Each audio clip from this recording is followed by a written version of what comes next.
বাংলাদেশের সংগ্রামী ছাত্র বন্ধুরা, আজকে আবার পুরো বাংলাদেশে আমাদের যে প্রোগ্রাম বাংলা ব্লকেট সেটি চলছে। ঢাকা বিশ্ববিদ্যালয়ের কেন্দ্রীয় গ্রন্থাগার থেকে 3:30 আমাদের যে প্রোগ্রামটি সেটি আবার শুরু হবে এবং শাহবাগ সহ আরো বিভিন্ন জায়গায় ঢাকার ব্লকেটের মধ্য দিয়ে আমাদের এই প্রোগ্রামটি চলবে।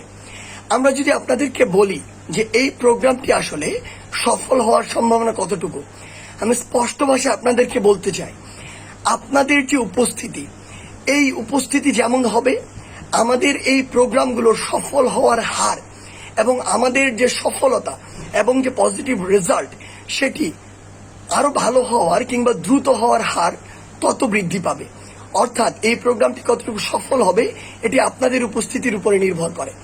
আমরা একটি যৌক্তিক দাবি নিয়ে লড়ছি, আমরা একটি অন্যায়ের বিরুদ্ধে লড়ছি, একটি বৈষম্যের বিরুদ্ধে লড়ছি। আমাদের দাবি 4 দফা থেকে 1 দফা এসেছে। বাংলাদেশের সকল সরকারি চাকুরিতে সকল গ্রেডে বৈষম্যমূলক কোটাগুলো বাতিল করতে হবে এবং শুধুমাত্র অনগ্রসর গোষ্ঠীর জন্য ন্যূনতম যৌক্তিক মাত্রায় যে কোটা সেটি বিবেচনা করা যেতে পারে।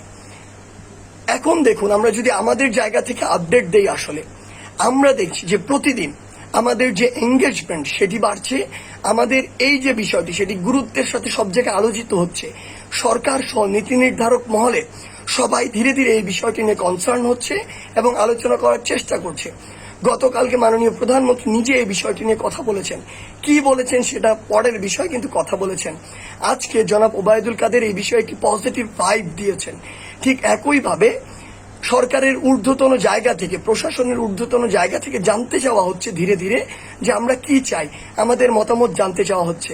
আমরা শুধু আপনাদেরকে একটি জিনিস বলতে চাই, আমরা যে একটি যৌক্তিক দাবি নিয়ে লড়ছি এটির একটি গুরুত্বপূর্ণ গ্রাউন্ড রয়েছে এবং এটিতে পুরো বাংলাদেশের ছাত্র জনতা একমত রয়েছে। তাই শুধু আপনারা যদি থাকেন তাহলে অবশ্যই আমরা এ দাবি আদায় করে ঘরে ফিরতে পারবো।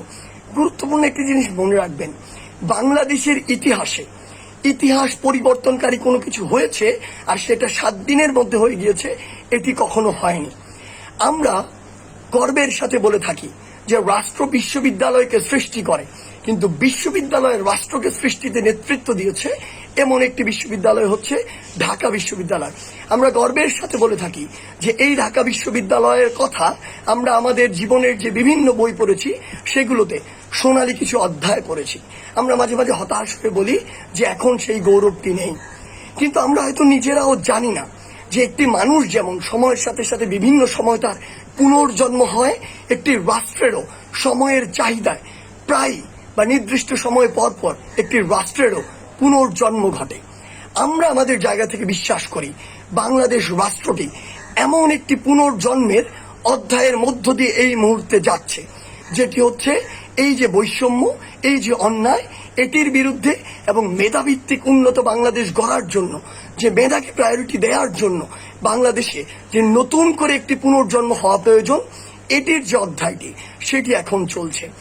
আমরা বিশ্বাস করি আমরা যারা একদিনের জন্য ওই জায়গাটিতে যাই কিংবা যাচ্ছি, অবশ্যই আমি আমার জায়গা থেকে বিশ্বাস করি একদিন না একদিন, আজকে থেকে 10, 20, 50 বছর পরে হোক, আমরা গর্বের সাথে বলতে পারবো যে আমরা এই ইতিহাসের একটি অংশ ছিলাম।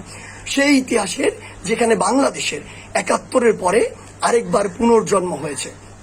সেই জায়গা থেকে বলতে চাই এটি আমাদের সবার দায়িত্বের জায়গা, এটি আমাদের সবার কর্তব্যের জায়গা। দেখুন, গতকালকে আমরা দেখলাম যে বিসিএস এর মতো জায়গায়, পিএসসির মতো জায়গা থেকে প্রশ্ন ফাঁস হয়েছে।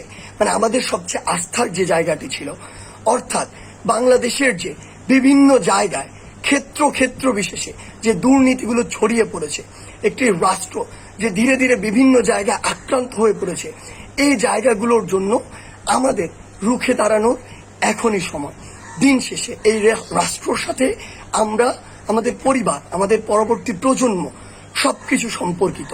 হয়তো আমাদের এখন 1 মাস চলে যাবে, কিন্তু এর কারণে আমরা যে সুদূর প্রসারী একটি ফল পাবো আমাদের জন্য, আমাদের রাষ্ট্রের জন্য, সেটি এই রাষ্ট্রকে কয়েকশো বছর এগিয়ে দিবে।